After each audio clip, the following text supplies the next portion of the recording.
Bienvenidos a Oremos.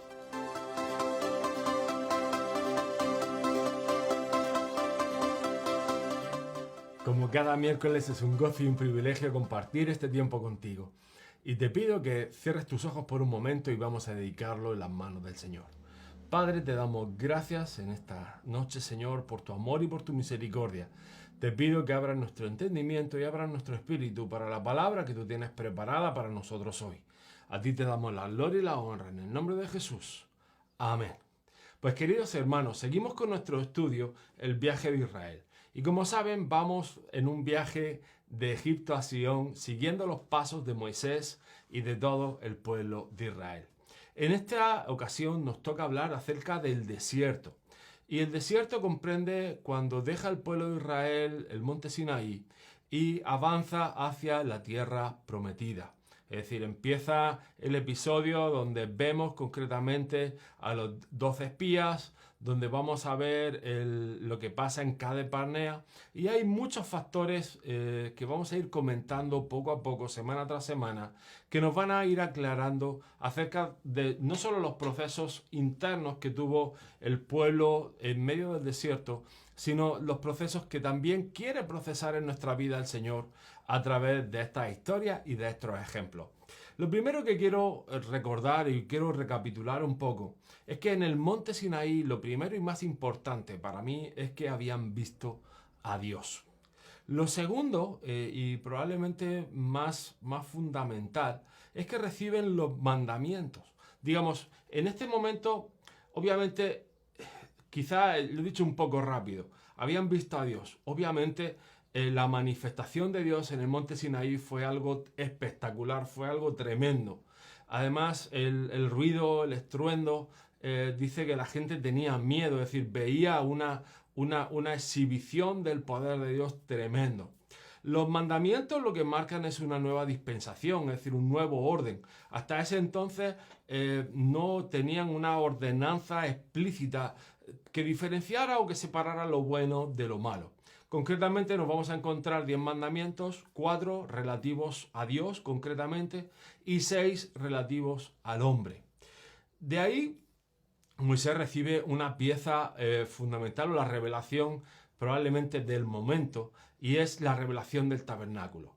Y dicho de otra manera, el Señor quería tener una casa donde habitar en medio de su pueblo, y el Señor le da la revelación de las medidas, del tamaño y de cómo tiene que ser fabricada su casa. Obviamente, esta casa iba a hablar personalmente del carácter de Dios. Iba a tener una revelación súper importante y fundamental para los hijos de Dios y para el pueblo de Israel. Y por mí, abandonando el monte Sinaí, yo creo que el episodio más conflictivo o más triste de todo esto es que hacen un becerro. Vamos a Éxodo 32:5 porque dice una cosa muy interesante. Dice, y viendo esto Aarón, edificó un altar delante del becerro y pregonó a Aarón y dijo, mañana será fiesta para Jehová. Lo divertido del becerro es que realmente el pueblo pensaría que estaba adorando a Dios a través de esa imagen, con lo cual vemos que hay una confusión y hay una mezcolanza todavía desde Egipto, porque los becerros realmente eran animales que habían sido imágenes de fundición creadas por el pueblo egipcio y de los cuales se veneraban y se tenían como algo que adorar y algo como que exaltar. Y aquí el propio Aarón, es decir, el segundo de a bordo, el hermano de Moisés, que había visto abrir el Mar Rojo, que había visto, estaba muy cerquita de la nube de gloria de Dios. Sin embargo, trae al pueblo a confusión o a una mixtura espiritual que trae, pues probablemente uno de los episodios más trágicos dentro del pueblo de Israel. Y digo trágico porque Moisés se enerva, se exaspera y somata las tablas de piedra, revienta las tablas, y ahí es donde realmente él entra un poco en una crisis, yo creo que emocional, personal, de no entender qué está pasando con el pueblo. Está revelando el pueblo la dureza de su corazón, o dicho de otra forma, la dureza de entendederas. Y yo creo que tengo que hablar un poco en confianza, es decir, ¿por qué a veces somos tan duros de entender las cosas? realmente había una manifestación de Dios. Y yo creo que esto es clave en muchas de nuestras vidas, porque hemos tenido manifestaciones de Dios y hemos tenido momentos donde Dios ha hecho milagros por nosotros, donde Dios nos ha salvado de ocasiones concretas y de situaciones personales difíciles. Pero sin embargo luego no hemos sido capaces de tomar decisiones, de dejar otros hábitos, de dejar cosas que sabíamos que no le agradaban a Dios, o simplemente volver a traer costumbres, bien sean heredadas del catolicismo, o de nuestros padres, o de cualquier tipo de liturgia que sabemos de sobra que no agradan a Dios, pero de alguna forma se está mezclando y se está procesando en medio de nuestra vida cotidiana, vida diaria con el Señor. Aquí se levanta para mí una figura fundamental y es Moisés el intercesor. Y quiero resaltar, probablemente el tema principal de esta noche va a ser la intercesión. ¿Por qué? Porque hermanos, yo veo que esta terquedad o esta necedad o esta mixtura ha estado en medio de la iglesia y ha estado operando. Recuerdo cuando empezamos la iglesia que se acerca un hermano, un consiervo en Cristo, y me pregunta: David, ¿cuándo vas a empezar los servicios en la iglesia entre semana? Y yo recuerdo decirle, teníamos en aquel entonces los miércoles y jueves, y comentarle nuestro horario, y lo que el hermano me responde es que ¿cómo vas a hacer eso? Porque no te das cuenta que el servicio coincide con la Champions. Y como coincide con la Champions, la gente no va a ir porque va a querer ver el partido del Real Madrid o del Barcelona. Y yo me llamó tanto la atención. Estamos hablando de un hermano que llevaba muchos años en el Evangelio, que estaba pionando una iglesia en otra localidad. Y realmente me dolió el corazón, algo se levantó dentro de mí. Y dije: Señor, no es posible que tus hijos vayan en pos de ídolos o de cosas aparentemente inocuas, porque si hablamos de una vaca, es una vaca y aparentemente es algo inocuo, pero cuando esa vaca o ese fútbol o cualquier cosa se convierte en idolatría, realmente empieza a ver lo que estamos hablando, esa mixtura espiritual y esa mezcla dentro de nuestras vidas. Te pongo el ejemplo de fútbol porque creo que es un ejemplo evidente, claro, y yo creo que todos conocemos a alguien que se vuelve loco con Cristiano Ronaldo o con Messi. Pero puedes traspolarlo a cualquier área de la vida que le roba el primer lugar de Dios. Ahora, como hijos de Dios, yo creo que tenemos un llamamiento. Y sobre todo, si tu celo por Dios se está despertando, si tú tienes hambre y sed de Dios, si tienes hambre por compartir la palabra, si ves a aquellos que se están perdiendo y tu corazón se conmueve, si estás preguntándote cómo orar o cómo clamar al Señor, si en tu vida hay preguntas sin resolver, hermano, tengo que decirte que en ti se está despertando un espíritu de intercesión. Y intercesión no es simplemente orar. Intercesión es mediar entre Dios y los hijos de Dios. Por lo tanto, entramos en un proceso en nuestro relato de 40 días más. Es decir, no sé si esto lo sabías o no, pero después de que Moisés sube los primeros 40 días donde no bebe ni come, donde está delante de la presencia de Dios, donde recibe la revelación del tabernáculo, de la ley y de las normas para el pueblo, desciende, se encuentra con el becerro y rompe las tablas, quebranta todo lo que Dios le había dado de alguna forma, lo quiebra allí delante del pueblo, rasga sus vestiduras, lo llama a Cilicio, lo reprende y vuelve a subir 40 días más a la cima de la montaña y vuelve a hablar a Dios. Pero fijaros qué interesante. Vámonos a Éxodo 32, 9 y 10. Y le dice el Señor a Moisés, atento, es Dios el que le está hablando: yo he visto a este pueblo, que por cierto es de dura cerviz. O dicho de otra forma, cuesta que se someta, cuesta que me obedezca. Ahora pues, déjame que se encienda mi ira en ellos y los consuma, y de ti yo haré una nación grande. Lo que le está diciendo Dios a Moisés es algo tremendo. Le está diciendo: mira, Moisés, yo sé que tú me vas a obedecer. Yo sé que tú vas a hacer todo lo que yo te digo, todo lo que yo te mando. Por lo tanto, mira, el pueblo va a costar va a ser difícil que obedezca, que ponga mi palabra por obra, que cuando digamos algo, cuando yo te diga algo y tú lo transmitas al pueblo, va a ser difícil que lo pongan por obra porque eso es un pueblo terco, es un pueblo obstinado, es un pueblo desobediente.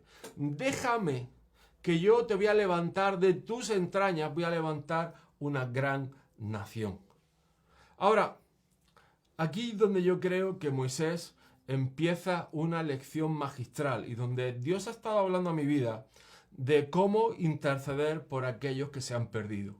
Vamos a hablar, claro, aquí el pueblo de Israel realmente tenía cruz y raya de parte de Dios. Si Moisés hubiera dicho, Señor, pues tiene razón, esto no hay que lo arregle, esto no hay que lo enmiende, termina con ellos, acaba con ellos y tú y yo vamos a trabajar juntos, yo te voy a obedecer y tú levantas de mí, como hiciste con Abraham y como hiciste con tu siervo Isaac, vas a levantar de mí una nueva estirpe, una nación santa, un pueblo redimido que te va a servir y que te va a obedecer.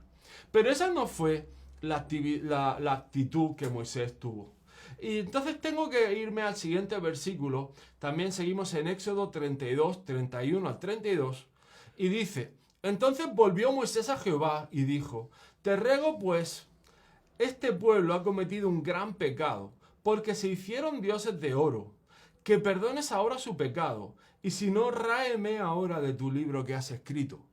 Mira, algo que a mí me llama la atención poderosamente es que sin tener ese entendimiento post-Cristo, es decir, a través de la Escritura, a través del Evangelio, Moisés tiene el entendimiento de poner su vida por los demás. Es decir, cuando hablamos de la intercesión, hermanos, estamos pensando quizá en orar, en ayunar, en hacer guerra espiritual, pero hay un principio que quiero resaltarte y es pon tu vida por los demás. Yo creo que es la piedra angular sobre la cual oscila el ministerio de la intercesión. Te lo voy a repetir. Pon tu vida por los demás. Y fíjate lo que dice ya el apóstol Juan hablando de las palabras de nuestro Señor Jesucristo. Este es mi mandamiento, que os améis unos a otros como yo os he amado. Nadie tiene mayor amor que este, que uno ponga su vida por sus amigos. Y si sigues leyendo, verás que habla del propio Jesús, del cual entregó su vida hasta lo sumo, estimando su posición de gloria como pérdida, como por basura, por ganar a toda la humanidad para que pudiera entrar a la salvación por el perdón de pecados, a la vida eterna. Hermanos, si tenemos el ejemplo de Jesús y tenemos el ejemplo de Moisés, que ponen su vida por los demás, tenemos que entender que este ejemplo para nosotros es vital y capital de lo que nos va a mostrar, de lo que espera Dios de nosotros. Cuando hablamos de interceder, yo sé que se ha hablado mucho de cómo orar, de la intercesión, se ha hablado de que peleamos contra huestes espirituales, contra demonios, contra reinos, contra potestades, contra las autoridades territoriales y contra demonios de pecados, etcétera, etcétera. ¿Ok? Pero hermanos, yo veo algo y veo algo también en el apóstol Pablo. Te invito a que vengas conmigo a Romanos 1:9, porque aquí veo que Pablo intercede por los judíos y lo primero que hace en cualquier lugar que va es visitar a las sinagogas para dar el evangelio. Quiero que me escuches bien, porque hay mucha confusión en esto y hay quien piensa que Pablo iba judaizando y nada de eso. Es decir, Pablo compartía el evangelio de Cristo Jesús. Predicaba el arrepentimiento, predicaba el perdón de pecados, predicaba la salvación. Pero primero vino al pueblo de Israel, al pueblo judío, de la misma manera que vino Jesús primeramente a salvar a su pueblo. Y fijaros lo que dice en Romanos, es decir, una epístola escrita para la iglesia en Roma. Y dice lo siguiente: yo creo en Jesucristo y por eso digo la verdad. El Espíritu Santo me guía y en lo más profundo de mi ser me asegura que no miento. Es verdad que estoy muy triste y que en mi corazón siento un dolor que no me deja. Sufro por los judíos que son mi pueblo y quisiera ayudarlos. Yo estaría dispuesto a caer bajo la maldición de Dios y a quedar separado de Cristo si eso los ayudara a estar cerca de Dios. Es decir, vemos otra vez cómo el apóstol Pablo sigue la misma pauta de interceder con su propia vida, es decir, está dispuesto a entregar su propia vida por sus propios paisanos, es decir, por los propios judíos, que son sus hermanos en lo natural, en lo físico. Así que, hermanos, tenemos aquí una norma. Como enseñamos siempre, si está en el antiguo, si Jesús lo dice, y si está en el nuevo, ya puedes darle el 100% de que es una doctrina correcta. El primer paso de la intercesión es poner tu vida por los demás o al servicio de los demás. El segundo punto que quiero hablar de la intercesión es que un buen líder tiene que llevar la congregación con él. Es decir, miren, aquí volvemos a hacer el hincapié en Jesús. Jesús es el que nos dice que deja a buen recaudo a las 99 y va por aquel que está perdido.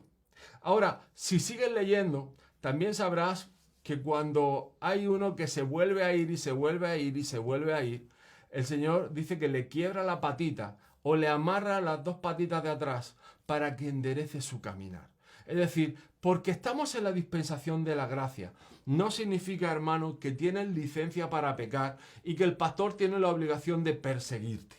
Hay hermanos que se creen en el derecho de que el pastor lo esté asediando al teléfono o buscando excusas baratas para justificarse de no ir a una reunión o no asistir a la iglesia o no congregarse, como dice Pablo, como muchos tenían costumbre. Miren, el congregarse es un llamado de parte de Dios. La iglesia es el terreno de cultivo donde los llamamientos, los dones son perfeccionados, donde cada uno de los creyentes son edificados y llevados a maduración, donde las piedras toman parte de un muro y de un templo que es la casa de Dios, y donde los perdidos, donde los pobres, los menesterosos van a encontrar refugio y donde van a encontrar consuelo, donde van a encontrar paz y donde van a encontrar ayuda. Uno puede ir de llanero solitario, pero el llamado de esta dispensación es a ser iglesia.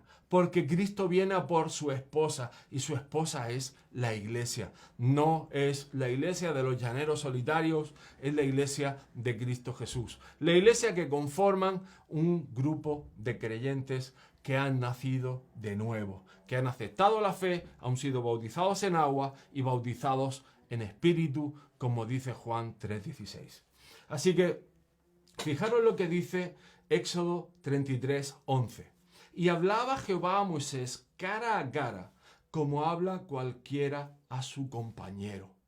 Algo que también me llama poderosamente la atención y quiero resaltar es cómo hablaba Dios a Moisés. Y hablamos de un tiempo de Antiguo Testamento. Estamos hablando de que no es pentecostal, no es metodista, no es presbiteriano, no es de ninguna denominación, no es bautista, es Moisés hablándole Dios cara a cara, hablándole como si le hablara a un compañero. Ahora yo me pregunto, si Jesús recibía las instrucciones del Padre, si Moisés las recibía de la misma manera, y si el apóstol Pedro era guiado por el Espíritu, si el apóstol Pablo era guiado por el Espíritu y tenían esa revelación y tenía esa comunión, hermanos, ¿por qué cuando nosotros intercedemos y nos ponemos a orar no escuchamos la voz de Dios de manera audible como aquí nos muestra y nos revela la palabra?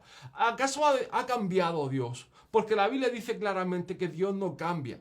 Ni es hombre para que miente, ni hijo de hombre para que se arrepienta. Es decir, Dios no ha cambiado su manera de proceder. Por lo tanto, el tercer paso para mí sería que debemos de aprender a escuchar la voz de Dios. Y para eso, hermanos, debemos de desechar los ruidos ambientales. Debemos de también dar o propiciar los tiempos de quietud, donde aquí Moisés se apartaba y subía al monte. Y estamos hablando de estos segundos 40 días, donde Moisés estaba hablando cara a cara con el Señor. Y al mismo tiempo vemos que Jesús, cuando fue a Getsemaní, se apartó y oró precisamente para que su espíritu fuera fortalecido. De otra manera, en la tentación igualmente Jesús se aparta 40 días en oración y ayuno al desierto. Y hermanos, de verdad, Dejemos muchas veces los afanes diarios por esos tiempos de quietud donde podemos buscar a Dios tranquila y confiadamente para que su Santo Espíritu nos hable, para que nos ministre, para que el Espíritu Santo nos fortalezca, porque difícilmente podrás interceder por nadie, difícilmente vas a poder entregar tu vida por nadie si el Espíritu Santo no va contigo, si la palabra de Dios no va contigo. Y esto me lleva al siguiente versículo que encontramos en Éxodo 33, 15 al 19. Y Moisés le dijo al Señor en respuesta: si no vas a acompañarnos, fijaros qué tremendo, si no vas a acompañarnos, no nos pidas que salgamos de aquí. Acompáñanos y seremos diferentes de los otros pueblos de esta tierra. ¿Cómo van a saber los israelitas que tú confías en mí si no vienes con nosotros? Y Dios les responde: está bien, voy a acompañarlos porque realmente te amo y confío en ti. Entonces Moisés le dijo: permíteme verte. Pero Dios le respondió: yo soy muy bondadoso con quien quiero serlo. Así que voy a mostrarte todo mi esplendor y voy a darte a conocer mi nombre. Hermanos, esto es tremendamente poderoso. Lo primero es que Moisés le dice: si no vienes conmigo, yo no voy a ningún sitio. Si tú no vienes con el pueblo, no voy a ir a ningún sitio. Está hablando de estar con el Señor. Está hablando de habitar en la presencia del Señor, de caminar con el Señor, de vivir una vida con el Señor. Está hablando de algo, hermanos, que estamos llamados cualquiera que confiesa el nombre de Cristo Jesús como Señor y Salvador. Lo segundo es que Dios le dice: te amo. Le está diciendo a Moisés: te amo y confío en ti. Ahora yo te pregunto, ¿cómo amarías a alguien y confiarías en alguien si no hace lo que tú le dices? Sería imposible. Dios le estaba pudiendo decir eso porque él estaba dispuesto a obedecer lo que Dios le mandara. Y eso es algo que hace la gran diferencia en el ministerio de Moisés. Lo segundo que dice es: yo soy muy bondadoso con quien quiero serlo. Y aquí está hablando de misericordia. Si te vas a Jeremías, encontrarás el pasaje donde dice: yo tengo misericordia de quien tengo misericordia. Eso es Jeremías 33, 33. Hermanos, y tenemos que entender que Dios no es malo porque no tenga misericordia de ciertas personas. Y Dios no es bueno porque deje de tenerla. Es decir, miren, Dios se muestra y vamos a ver cómo se muestra. Y vamos a ver por medio de la revelación, que es la tercera parte. Y dice: voy a darte a conocer mi nombre para que veamos quién es Dios. Y Dios se revela en carácter. Dios se revela en su manera de hacer las cosas. Vámonos a la escritura de nuevo, a Éxodo 34, 6 al 9. Y dice: mientras pasaba delante de Moisés, esto es Dios pasando por delante de él, Dios dijo en voz alta: yo soy el Dios de Israel. Yo soy es el nombre con que me di a conocer. Soy un Dios tierno y bondadoso. No me enojo fácilmente y mi amor por mi pueblo es muy grande. Mi amor es siempre el mismo y siempre estoy dispuesto a perdonar a quienes hacen lo malo. Pero también sé castigar al culpable y a sus hijos, nietos, bisnietos y tataranietos. Enseguida Moisés se inclinó hasta tocar el suelo con la frente y adoró a Dios diciendo: Dios mío, si de veras me amas, acompáñanos. Es verdad que somos muy tercos, pero perdona nuestros pecados y acéptanos como tu pueblo. Miren, aquí hay algo que es una verdad, que es que cuanto más revelación tengamos de Dios, más revelación vamos a tener de nuestra inmundicia. Es decir, cuanto más veas la gloria de Dios, más te darás cuenta de lo pecador que eres. Cuanto más veas que Dios es bueno, más malo te vas a ver. ¿Por qué? Porque su gloria es tan inconmensurable y nuestra inmundicia es tan grande que no nos damos cuenta del nivel de perdón y de restauración que hemos recibido por el sacrificio de Jesús en la cruz del Calvario. Ahora, ¿qué dice Dios? Dios es misericordioso. Y está hablando de que Él tiene misericordia de su pueblo. Y te digo algo más, es decir, cuando vemos que la impiedad puede seguir de generación en generación y que los pecados se traspasan, también nos dice que si nosotros nos arrepentimos, Él corta toda iniquidad, toda herencia de maldad. Hermanos, con lo cual estamos viendo la segunda, que Dios es piadoso con nosotros y tiene piedad, tiene gracia para con nosotros. También dice que es tardo para la ira, que nos da tiempo para que aprendamos, que nos da tiempo para que aprendamos la lección, para que pasemos de curso. Pero no tomes el nombre de Dios en vano. Es decir, no te rías de Dios, no pienses que Dios es tonto, porque te puedes encontrar que te encuentres con el juicio de Dios. También dice que Dios es grande en benignidad. Y grande en benignidad significa que Él es incapaz de hacer malo. Y aquí hay algo que es cierto, es decir, Dios al que ama disciplina. Y a veces cuando estamos en la disciplina de Dios, pensamos que Dios es malo porque nos ha disciplinado. Pero Dios al que ama disciplina, es decir, Dios quiere corregir tu inmundicia, tu pecado, tu carne, tu carácter. Porque que tengas un carácter fuerte o dominante no significa que es un carácter ordenado de parte de Dios. Es decir, o controlado o sometido a la perfecta voluntad de Dios. Por eso hablamos de que Moisés era un hombre misericordioso, manso y humilde. Y de Jesús se dicen los mismos adjetivos, que era un hombre manso y humilde, pero lleno de autoridad porque conocían y sabían quién era Dios y habían tenido una experiencia personal cara a cara con Él. Lo más importante y último es que Dios es grande en verdad. Y miren, ante Dios no podemos engañarlo, ante Dios no podemos ocultarlo. Su bondad significa que es incapaz de hacer el mal. Y aquí el problema lo tenemos nosotros cuando conscientemente, hermanos, hacemos lo que no debemos.